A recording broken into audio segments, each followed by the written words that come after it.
नमस्कार, आप सुन रहे हैं रेडियो हिंदुस्तान और मैं हूं आपके साथ आरजे मनीषा। राष्ट्र नीति में आज का विषय है भारत प्लास्टिक मुक्त कैसे हो। इसको लिखा है प्रसिद्ध पत्रकार और लेखक डॉक्टर वेद प्रताप वैदिक जी ने। प्लास्टिक पर 1 जुलाई से सरकार ने प्रतिबंध तो लागू कर दिया है, लेकिन उसका असर कितना है फिलहाल तो वह नाम मात्र का ही है। वह भी इसके बावजूद कि 19 तरह की प्लास्टिक की चीज़ों में से यदि किसी के पास एक भी पकड़ी गई तो उस पर 1 लाख रुपए का जुर्माना और 5 साल की सजा हो सकती है। इतनी सख्त धमकी का कोई ठोस असर दिल्ली के बाजारों में कहीं दिखाई नहीं पड़ा है। अब भी छोटे मोटे दुकानदार प्लास्टिक की थैलियाँ, ग्लास, चम्मच, काड़ियाँ, तश्तरियाँ आदि हमेशा की तरह बेच रहे हैं। ये सब चीज़ें खुले आम बेची जा रही हैं। इसका कारण क्या है? यही है कि लोगों को अभी तक पता ही नहीं है कि प्रतिबंध की घोषणा हो चुकी है। सारे नेता लोग अपने राजनीतिक विज्ञापनों पर करोड़ों रुपया रोज खर्च करते हैं। सारे अखबार और टीवी चैनल हमारे इन जनसेवकों को महानायक बनाकर पेश करने में संकोच नहीं करते, लेकिन प्लास्टिक जैसी जानलेवा चीज़ पर प्रतिबंध का प्रचार उन्हें महत्वपूर्ण ही नहीं लगता। नेताओं ने कानून बनाया, ये तो बहुत अच्छा किया, लेकिन ऐसे सैकड़ों कानून ताक पर रख दिए जाते हैं और ताक दिना दिन ताक बस। It means no implementation of laws.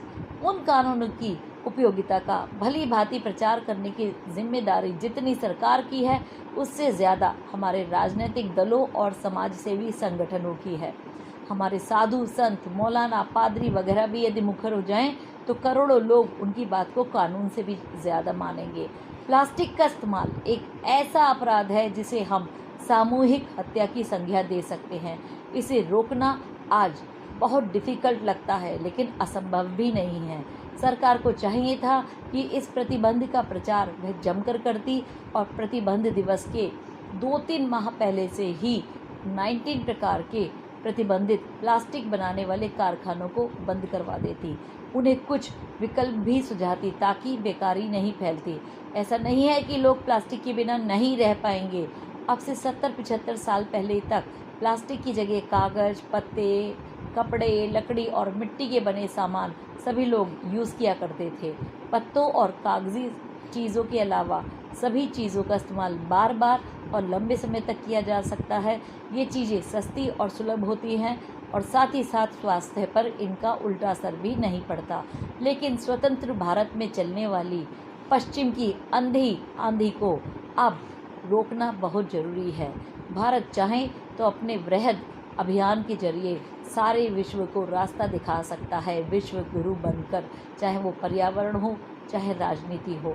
राष्ट्रनीति में अभी तक यही इतना ही।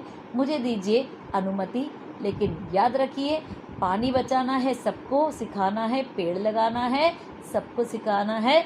नमस्कार, करते रहिए काम और सुनते रहिए रेडियो हिंदुस्तान। फिर मिलेंगे आपसे एक नए आर्टिकल के साथ।